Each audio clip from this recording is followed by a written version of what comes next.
very lucky tonight. We have somebody who's been here many, many times. He's been doing a lot of touring recently. He's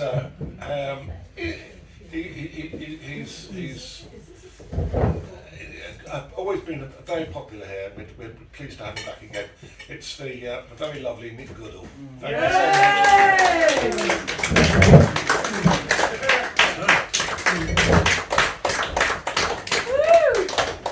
Oh, that was nice. Thank you very much. What a lovely surprise. It's Lefty Lucy. Righty tighty. I'd like to explain the jumper first of all. It needs an explanation. I bought it in Aldi on the outskirts of Limoges last year. Now, obviously, I waited until after Christmas when it became €5 or something. But I don't really read French, so I just thought it was, Fête Noël, whatever. Turned out it's a combination autoerotic yoga jumper, as I discovered when I got it home. Because watch, if you do this, it lights up, and if you want to do the yoga, you rub your chakra in the middle there. So there you go. That was worth the effort, wasn't it? Okay. Poetry, that's what you came for. Okay, let's have a go. Right, the infantilization of language. I hate it. I hate the fact that people don't use perfectly good words and insist on reducing them down to diminutive forms that make them sound simple. So this is a seasonal poem on that subject called All I Want for Crimbo is My Fam-a-Lamb. All I want for Crimbo is my fam-a-lamb, my Xmas holly bobs, with my babes, I mean bubs, and an amazeballs cheeky nom-nom. With my hubster and fur baby, while we chillax like we cray-cray. Yeah, we'll totes smash it, I'll share the deets with my peeps, soon only 11 sleeps. It'll be banging babes, it won't ick. Lol, are you okay, hun? Not unless you're a 19th century German. Delulu.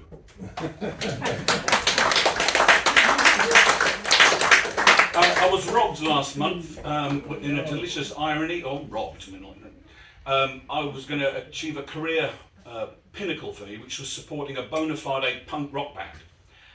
A throwback to the late 70s when poetry and punk were united, and this group of, well, frankly, late middle-aged men pretending to be a punk band. Anyway, they said, open for us. And in a delicious burst of irony, they had to cancel the gig because the singer got the Rona. And I thought, well, that's not very punk of you. You should spend a whole night spitting at the... Maybe it's not. Anyway, so this was written for the occasion, well, after the occasion. This is called Long Way to the Top.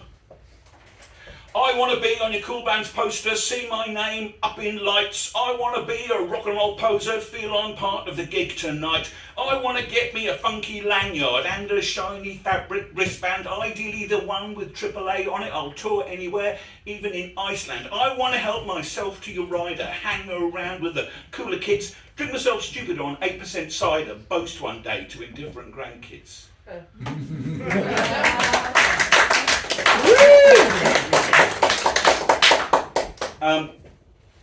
I live in a place called the Isle of Thanet, and one day it will be an isle when the sea rises and we cut off and become even more incestuous than we currently are, which is pretty. Even the dogs limp.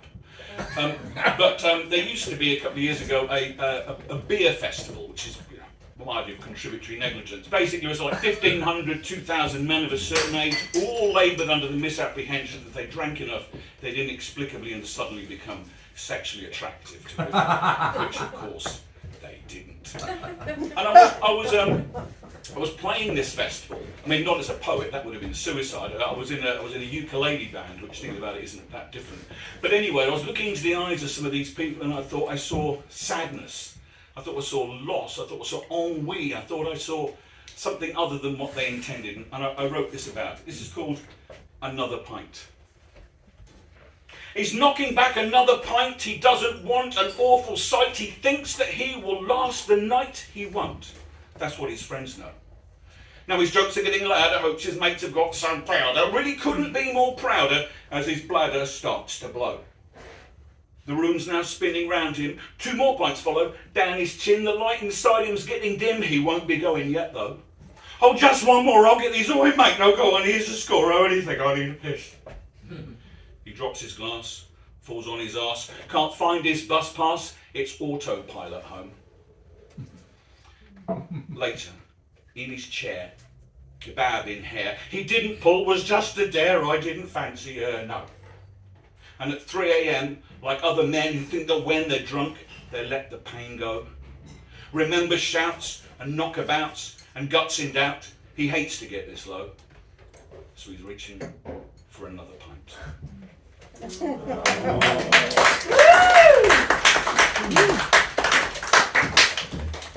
Can't use the word quickie without having a sexual double entendre to it, so this is a quickie. She really was the dimmest. The closest that she came to sexual adventure was riding on a plane to experience Aer Lingus.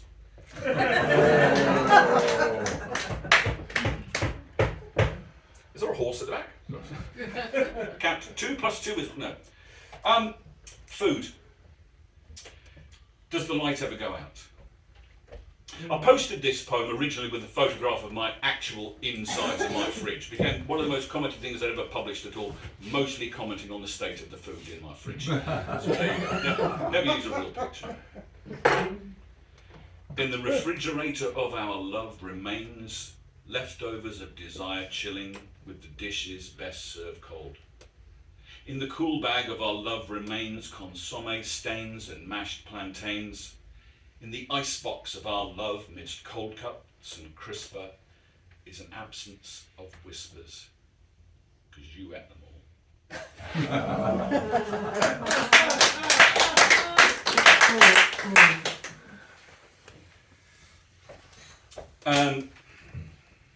I have a love-hate relationship with John Cooper Clarke.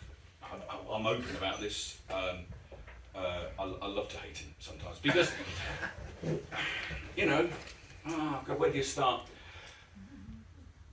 No, actually, where do you finish for legal reasons, Nick? Let's be honest. But anyway, so he was in a conversation the other day with a mutual acquaintance of ours, a poet called Martin Newell, and we were talking about what makes you a good poet. And a good poet reads a lot of poetry, but a really great poet learns to imitate, deconstruct, and parody poetry, because then you're really getting under the skin of all the different approaches there are. So with that in mind, here's a love song to John Cooper Clarke. Will you let me be your Johnny Clark? I want to be the dog that barks, will be the voices in the dark, watching box sets of Paul Dark. Will you let me be your school caretaker, your Saturday night defibrillator? With you I'll be the masticator, could you be my blotting paper? Will you be forever home and call not text, it's called a phone, expect to give the dog a bone, on your coffee I'll be the phone. Will you react favourably, put the baton in boulangerie, read my poems out in threes, foreplay horizontally? Will you love me like a horse, I've got the house brand special sauce, eat kimchi till my voice is hoarse, our loving will be coarse, of course. Will you be my final date, I am implying mortal mate, don't delay, don't hesitate, might not be bad, might not be great. Will you listen to me moan, on me she shat, that bird has flown, I wanna pack my dripping phone in your sack of sushi rice.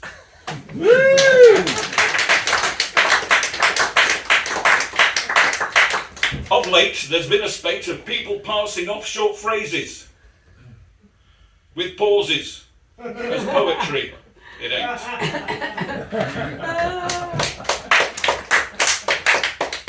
I was in a park a little while ago and had one of the cute cafes. You know, they grind their own coffee or whatever it is. But it had a sign outside which I misread. I thought it was like a banning notice, like in pubs, okay, this person's barred, and I just thought, you know, it's a park in an ascendant area, and it said on it, no granola, no avocado. And I thought these were kids' names, because you know, we've all met a Chardonnay, right? Yeah. So here we are. This is inspired by that. This is called Whatever Happened to Janet and John. You're really being very horrid. Worse than your cousin's stepson porridge. That's why they're never here. I banned her, along with awful coriander. Caught stealing herbs with that leafy boy parsley. When did you become more fussier than your sister's best friend Nokia? Coming to the park doesn't happen every day and you'll not see your neighbour Chardonnay, missing out on all the interactive play. No avocado, no granola, come back to your mum. Why don't you just play nice like hummus? He's the bestest one.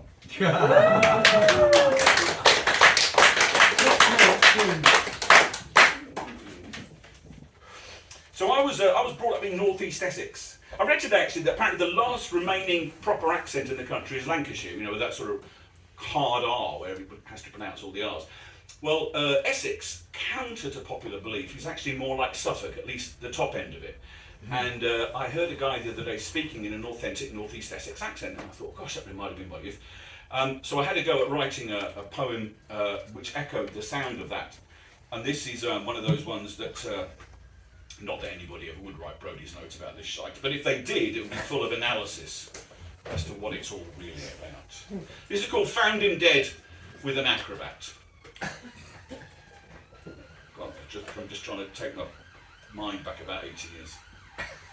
Twisted round a little finger, half a clown and part-time singer, high wire act, bit of a minger, ex-stunt double for Corporal Klinger. Found him dead with an acrobat, diclofenac spread round flat, duvet bunch round plates of meat, fish for dinner, special treat. This is what the paper spat. Found him dead with an acrobat. Hoping for a decent send-off, garage flowers, hacking cough, skin on fire, heart of ice. Try the rhubarb, really nice. Elephant ears, dactari's trunk, gluten-free, still got him drunk. No one knew but no one asked, thought that he'd been played for laughs. Tried his best, then failed at that. Ready reckoned, scored as twat. Didn't mean to hurt the cat, found him dead with an acrobat. Found him dead with an acrobat. Went in first but last to bat, the dirty, rotten, stinking rat. Found him dead with an acrobat. True embarrassing story. I did a course earlier in the year. You know, one of those, you know, online things, not really course, is it? Chat GPT, do my homework. Oh, I've got a certificate. Anyway, the certificate arrived in the mail, and to my absolute shame, I'd completely forgotten that I'd done a course in dementia studies. And the irony, this is how I cope with it, I just talk about it. However, it's a deadly serious subject. It's likely to be what takes 1 in 3 of us in this room, so it's worth remembering it while you can, that understanding that we're probably talking to people who are already beginning to experience the signs of dementia. It's a serious subject, so this is an exceptionally serious, an exceptional as in occasional or hardly ever serious poem. Of all the stuff I have forgotten, some details never escape me. The last to leave, the air I breathe, our senses held in common. The scent of you, of morning dew, and love in laundered cotton. What sun remains through fevered fog dances through my eyes. I am not gone, just cannot find the lyrics to my song. Please know that you can only guess at what I still retain. And if I rail against the world, it's never you I hate. For at the heart of all I am, inside I'm still the same.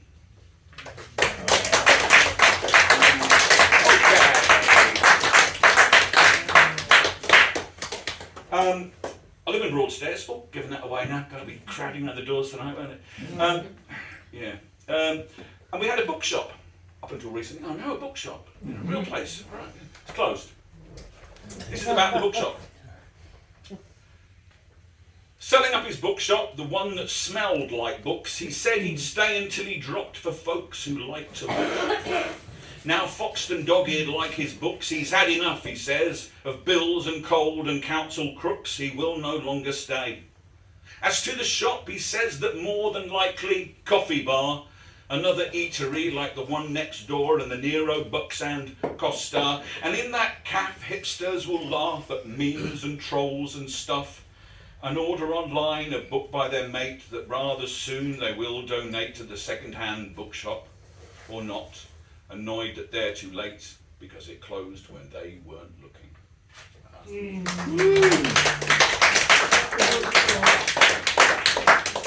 Anybody here called Karen? Yes, me. No, yeah.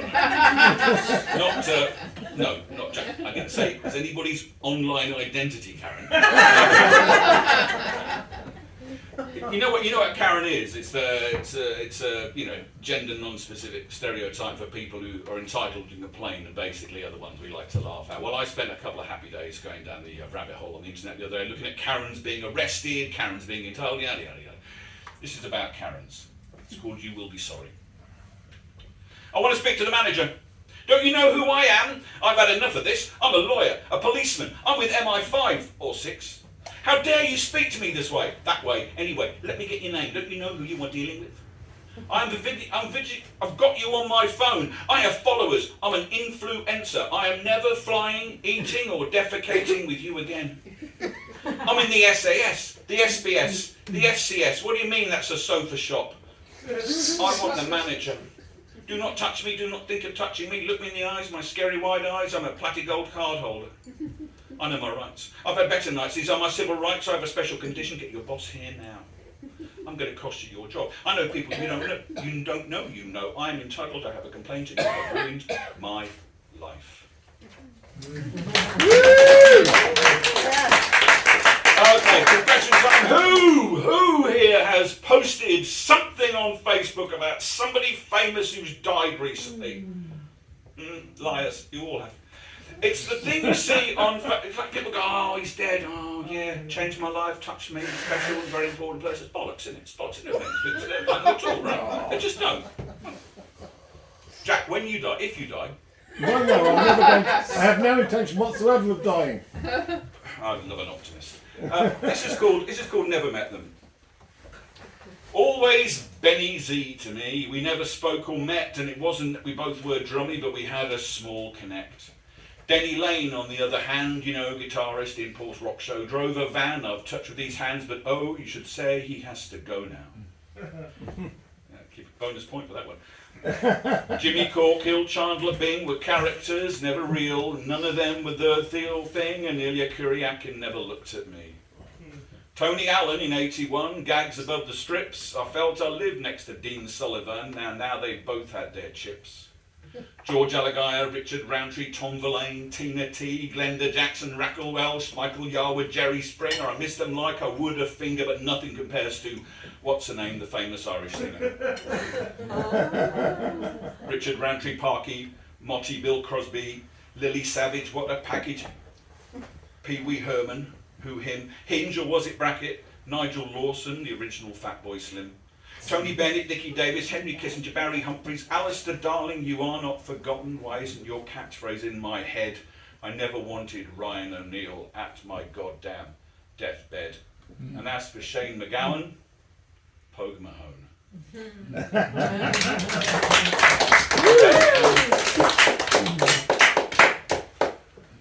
I used to think that poets who use the medium as a catharsis, as a way of saying, you know, I'm hurt, I've got something I want to get out. I used to think, oh, maybe this isn't the place to do it, because you've got the added complication of, you know, the public context. And I'm kind of softening on that a bit, because even I have moments where I want to emote. And I'd like to read this one in memory of my granddaughter, who died at 9 days old. And for a long while I couldn't work out why it was so upsetting. And then I got it.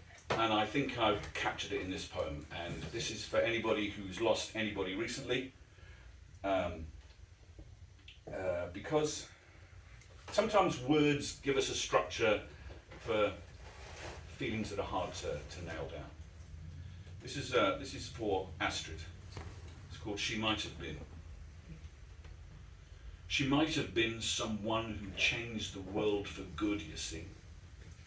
She might have been a quiet soul, simply, contentedly.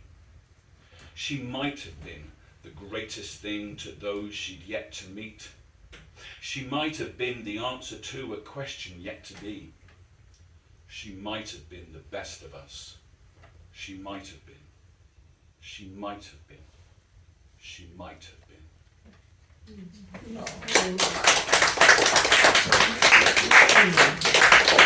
We'll finish with a seasonal advert. If you've enjoyed this, I have my Christmas one-man show tomorrow in Broadstairs, so get yourself down on the high-speed train. And it's an hour and a half of cracking poetry with me and the Bard of Northampton, who's joining me tomorrow night. So, long shot, but you're very, very welcome. It'll be packed. I'm not getting it's in Broadstairs. So come on down. All right.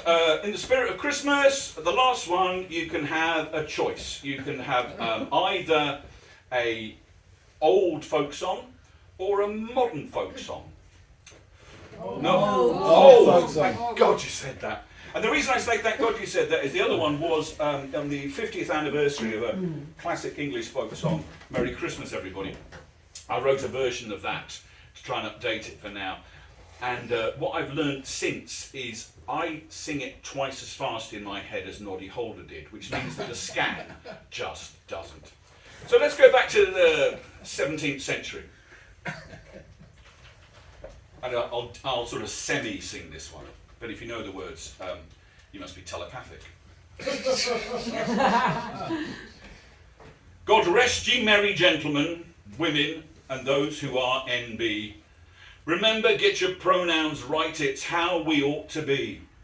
To save us all from stuffing up when we're a bit confused, show compassion, it will make a difference. Make us feel good. Show compassion, it will make a difference. In Bethlehem, in Israel, we'd best not mention war, because it's a bit too awkward and it isn't happening here.